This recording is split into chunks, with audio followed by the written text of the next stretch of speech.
দুর্গা কালী জগদ্ধাত্রী পুজো শেষ, তবে বাঙালির উৎসবের অন্ত নেই। সেই ধারা বজায় রেখে এবার রাস উৎসবে মেতে উঠতে চলেছে উলুবেড়িয়াবাসী। আমি অর্ণব, আপনারা শুনছেন ইতি তোমাদের অর্ণব।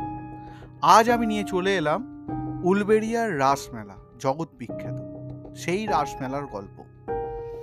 আমাকে এই সমস্ত তথ্য পেতে সাহায্য করেছে বর্তমান পত্রিকা, তাই বিশেষ কৃতজ্ঞতা বর্তমান পত্রিকাকে। তাহলে দেরি না করে চলুন শুরু করি। হুগলি নদীর পাড়ে শতাব্দী প্রাচীন আনন্দময়ী কালীবাড়ির মাঠে আগামী 9 ডিসেম্বর থেকে শুরু হতে চলেছে 72তম রাসের মেলা। চলবে 1 মাস ধরে। শুধু হাওড়া হুগলি নয়, রাজ্যের বিভিন্ন জেলা থেকে লক্ষাধিক মানুষ অংশ নেন এই মেলায়। প্রতি বছর অপরূপ সাজে সাজিয়ে তোলা হয় রাসমঞ্চ, প্রত্যহ পূজা পাঠ চলে। উৎসবের শেষ 3 দিন নিয়ম করে আচার অনুযায়ী হরিনাম সংকীর্তনের আয়োজন করা হয়। জানা গিয়েছে 1951 সালে রাসবিহারী বন্দ্যোপাধ্যায়ের হাত ধরে চালু হয় উলুবেড়িয়ার রাসমেলা।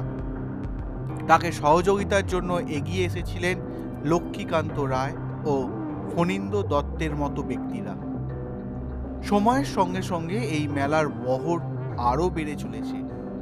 এবারে রাসমেলার শেষ মুহূর্তের প্রস্তুতি চলছে জোর কদমে।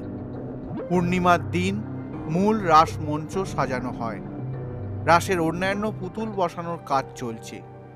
মেলা উদ্বোধন না হলেও ইতিমধ্যে অগ্নি নির্বাপক যন্ত্রের ব্যবস্থা করা হয়ে গিয়েছে।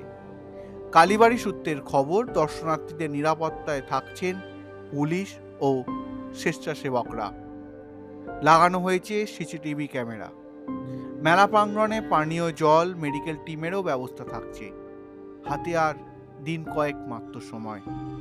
এখন থেকেই খাবার দাবার থেকে শুরু করে হরেক সামগ্রীর জিনিস নিয়ে দোকান পেতেছেন বিক্রেতারা। বাড়তি পাওনা নাগরদোলাও। তাই মানুষের ভিড় জমতে শুরু করেছে আনন্দময়ী কালীবাড়ির মাঠে। স্থানীয়দের মতে মেলা উদ্বোধন হয়ে গেলেও ভিড় কয়েক গুণ বেড়ে যাবে।